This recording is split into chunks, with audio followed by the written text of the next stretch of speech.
What's up, Yugi nerds? It's your boy Reaper here, and welcome back to Draw for Turn. Today I have a very cool guest, a personal friend of mine, also a member of the stream squad. We got Easy Walker Games. So without further ado, let's draw for turn and get right into the interview.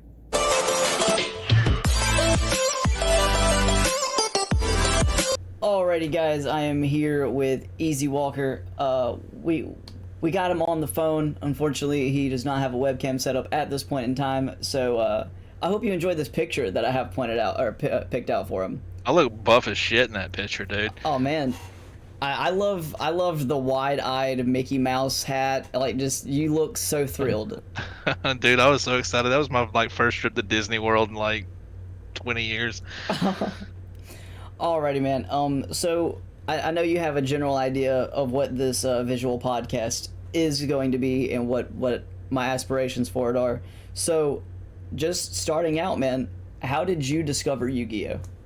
I discovered YuGiOh, I think, what was it, 2002 when it released?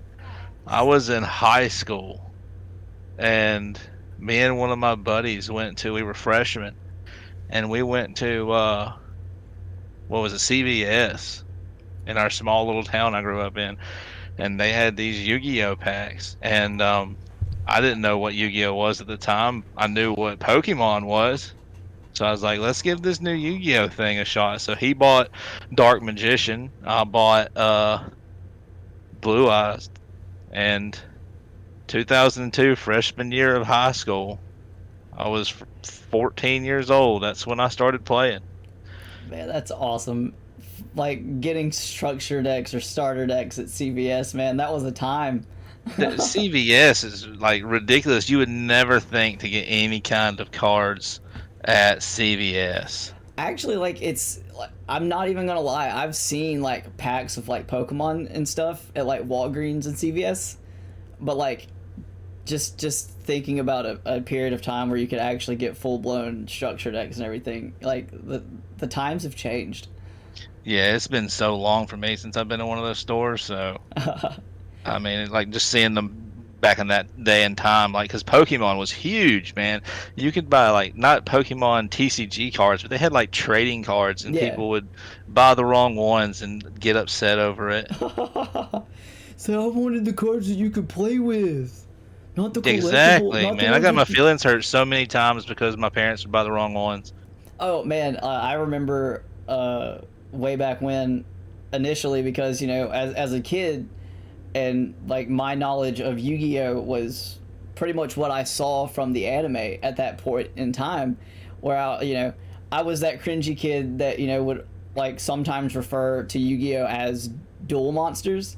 So Oh I would my. tell my mom that I wanted Duel Monsters cards, and I kid you not, man. No. She came home one day with a box of Duel Masters cards. Duel Masters, dude. I Yeah, dude. remember that Like, shit. Oh my God. I got a box of cards, and I was like, "What is this? This is not what I asked for. I wanted Duel Monsters cards, not Duel Masters cards." It's hilarious. Well, see, the first time I remember actually sitting down and playing with this same friend, what was it? It was on PlayStation. Yu-Gi-Oh! Forbidden Memories was Oh, a game, dude, and I bought it. And the game was so shit. Like there was no fusion mechanic. You could get Red oh, Eye Meteor Dragon like as absolutely. a normal monster, and you could set it face down attack position. So me and my buddy are sitting in his living room floor, setting Blue Eyes White Dragon in face down attack position, waiting on each other to attack. It was so freaking stupid. Dude, Forbidden Memories is like it is the pinnacle, like cornerstone of my childhood playing PlayStation.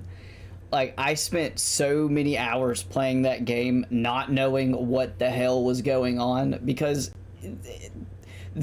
even the game mechanics for that period of time in that game are atrocious.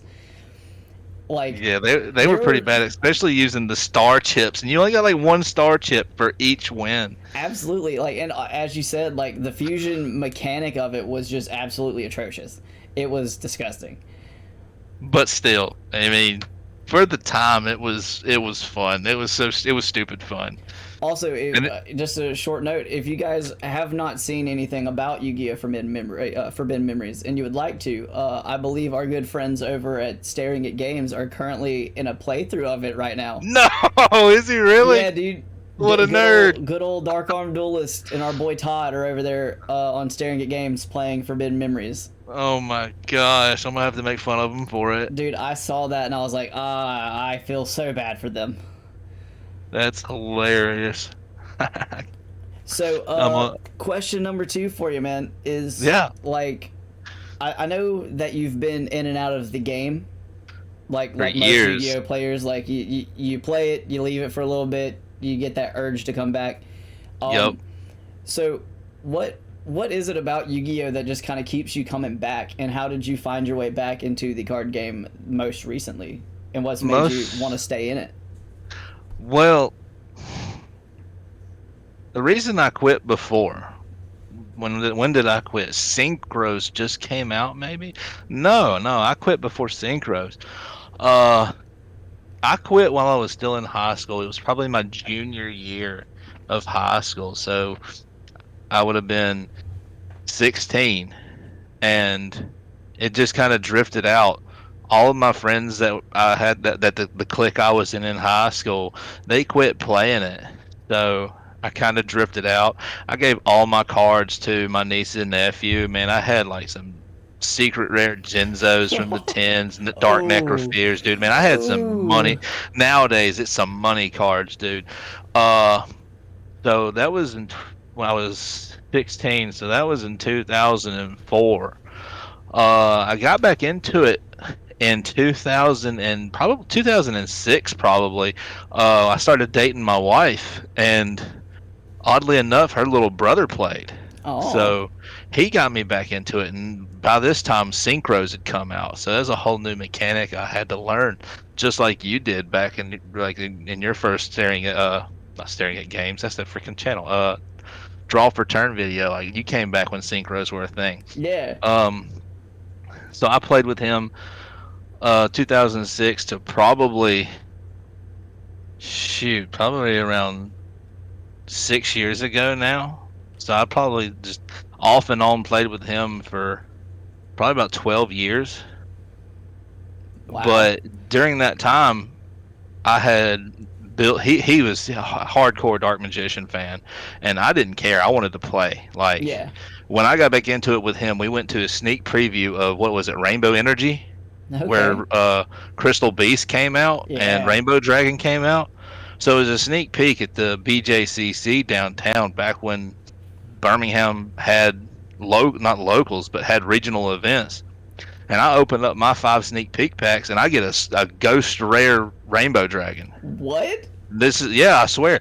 I get a ghost rare Rainbow Dragon. This is the first pack I had opened since 2004. That's I get a ghost awesome. rare Rainbow Dragon.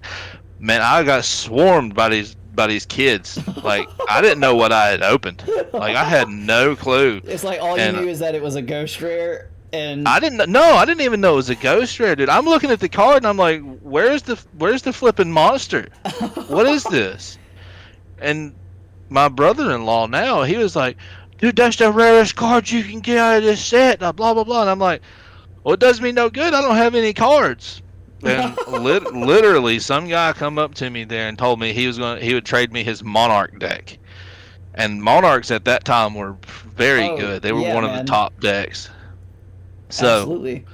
that was my back end in 2006. Is Was you that literally opened a pack, pulled a ghost rare Rainbow Dragon, traded it for an entire deck, and that was your it, foot back into the door.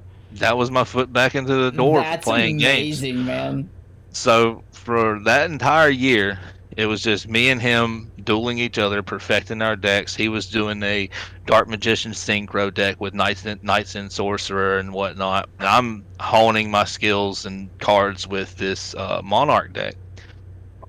Well, regional shows up. Yeah. I can't tell you what month it was or what day it was. It was obviously a Saturday So it was just regionals 2000 and something at the BJCC.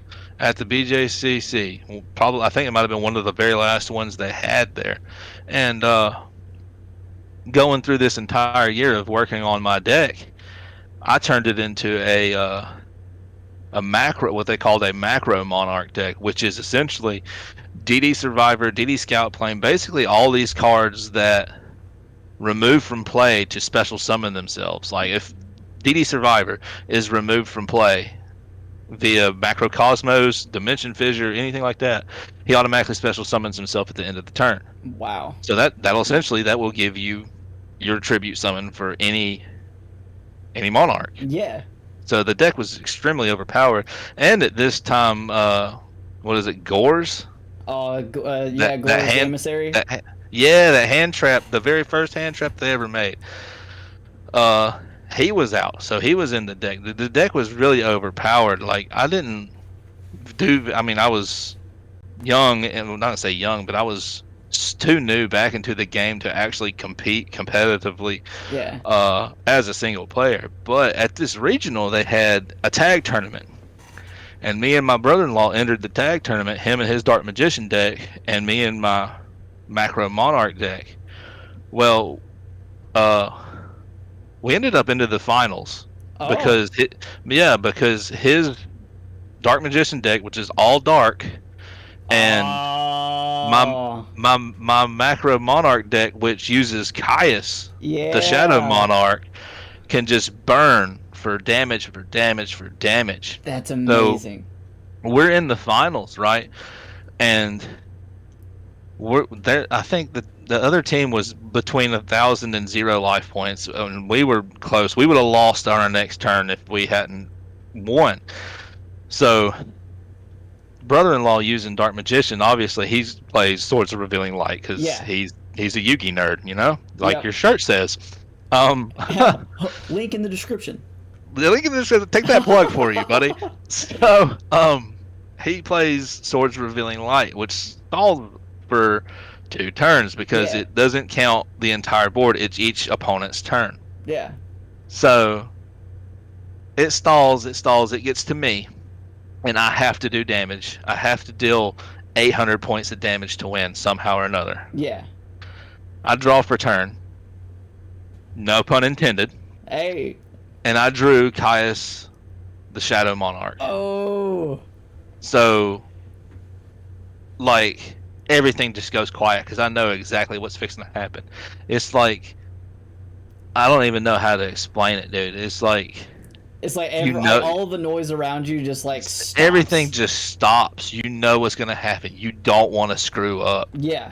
So I ended up tributing my brother-in-law's Dark Magician, and he's freaking out. He's like, no, screaming at me. You don't, no, it's the strongest monster. I was like, I got this, dude. I got this. Shut up. just let me tribute do this. his Dark Magician, summon Caius. Caius targets himself, pops himself, and since he's dark, they lose 1,000 damage. Oh my god. And we won. That's amazing. So we ended up leaving with some deck boxes and T-shirts, and I was too fat to fit in the T-shirt, so I gave it to the brother-in-law. So we ended up with 2 tag tournament champion deck boxes, and that was the tournament we won. That was like that's amazing. That's the peak of my career. Hey man, playing Yu-Gi-Oh. At least you got to. At least that happened. You know, like that's a dude. really cool It was exciting. And a great experience right there. Oh, dude, it was amazing. And then like after it's over with, you sign all your little slips and everything. Then it's like the adrenaline hits, and you're just so damn tired. Like I didn't even want to drive home, dude. It was just mentally exhausting doing that all day long. Oh man, I bet. But not too long after that, he started college, so I lost my Dylan buddy. Yeah. So I kind of just phased out. I went to college. Then I kind of just sold all my stuff. I actually sold all my stuff to the locals that we used to go to. Mythics. I sold it to Mythics before Yu-Gi-Oh even started going there. I mean, you guys started going there. And then the most recent getting into, I guess, was 2 or 3 years ago now, back when Zombie Horde released the structure deck. Yeah. Yeah, see, actually, fun fact, I actually have one of those. I managed to find one going through a bunch of my stuff. I still have one of those sealed. complete Really? inbox sealed zombie horde structure deck. I'd keep that sucker sealed. You Oh probably man, sell I it for am. 20 or $30. Right now, I believe they're.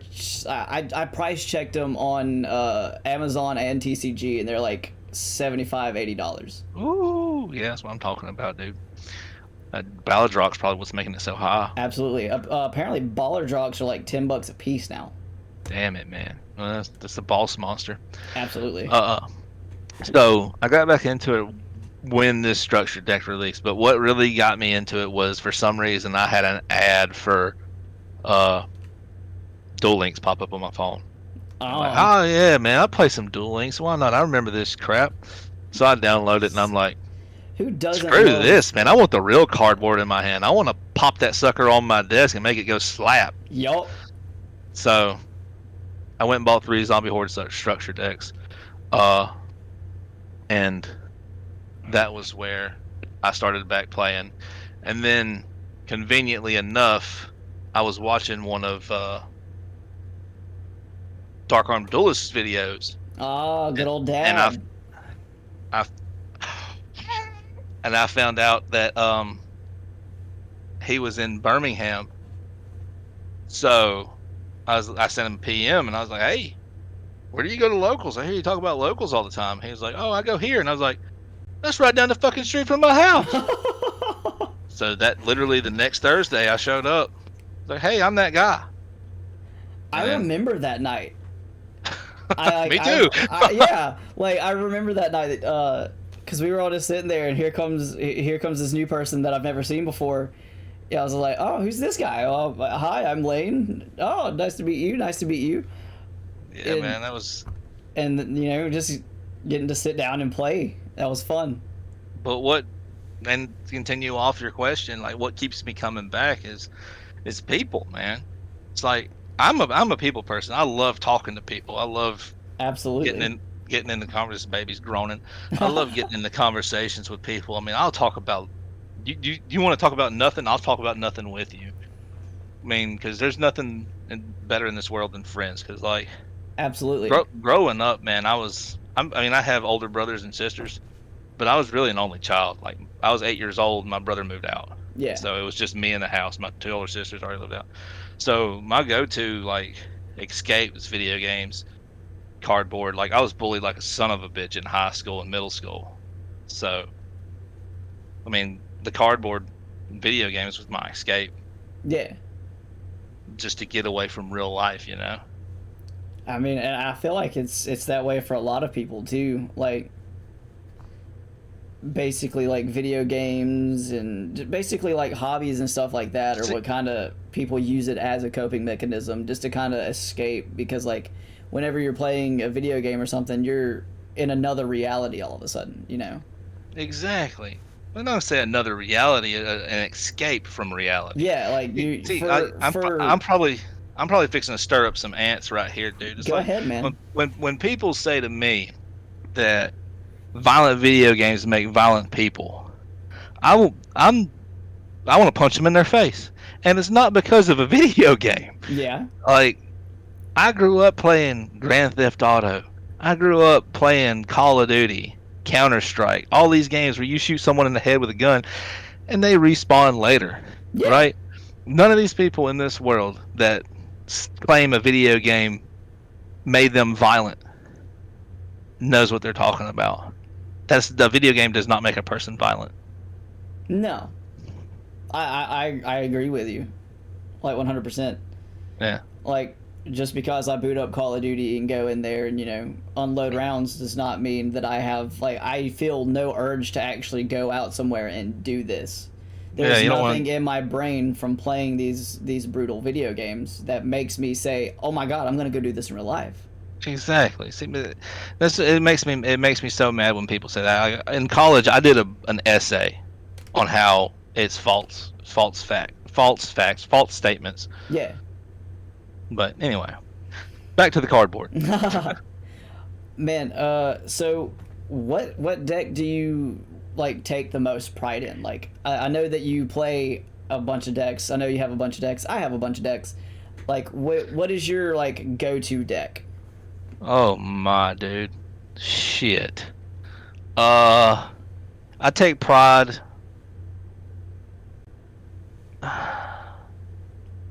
It doesn't.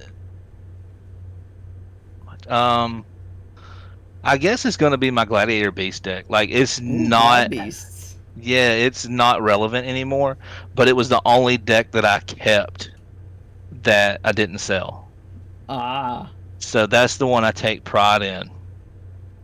Here, I got a question for you since you're gonna bring up what deck I take pride in. okay. What is not? I don't care about effects. I don't care about art. I don't care like I probably know the answer to this question already, but what is your most favorite card? My most favorite card. Your most favorite card, like I mean, you can if it's an effect. The reason why it's your most favorite is the artwork. Your most favorite, like what's your most favorite card and why? All right.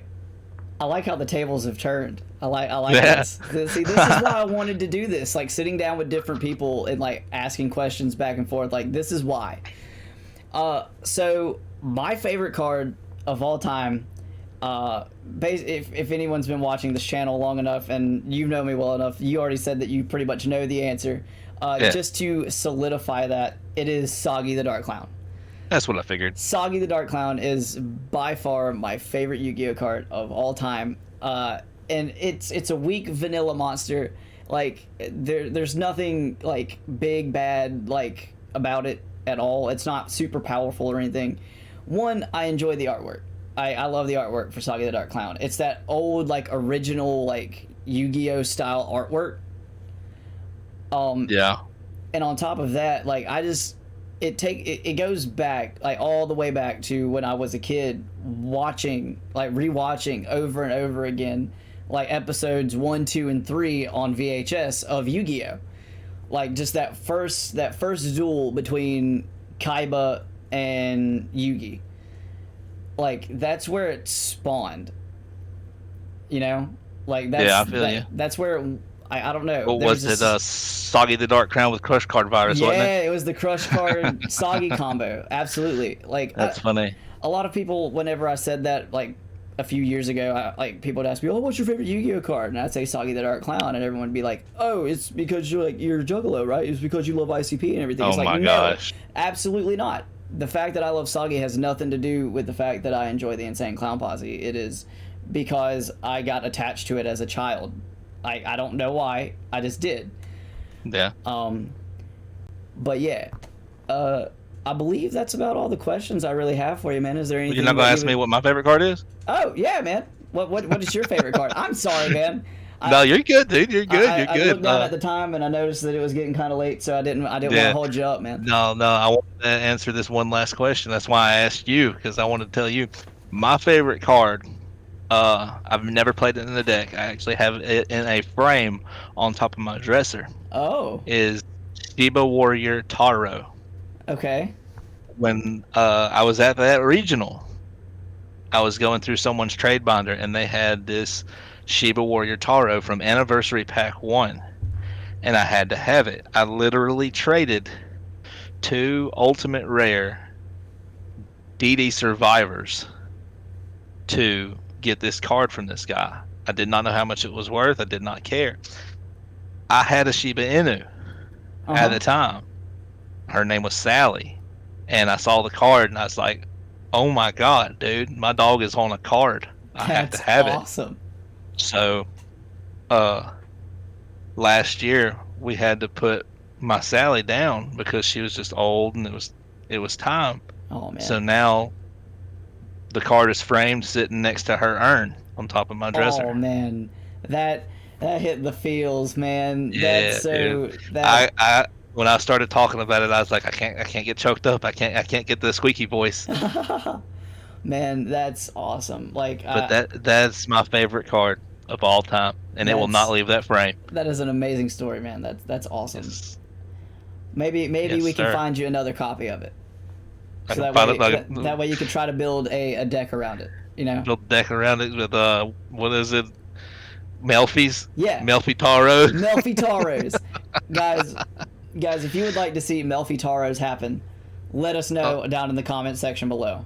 We will Oh my we will God. make Melfi Taros happen if you guys my wish God. for it to.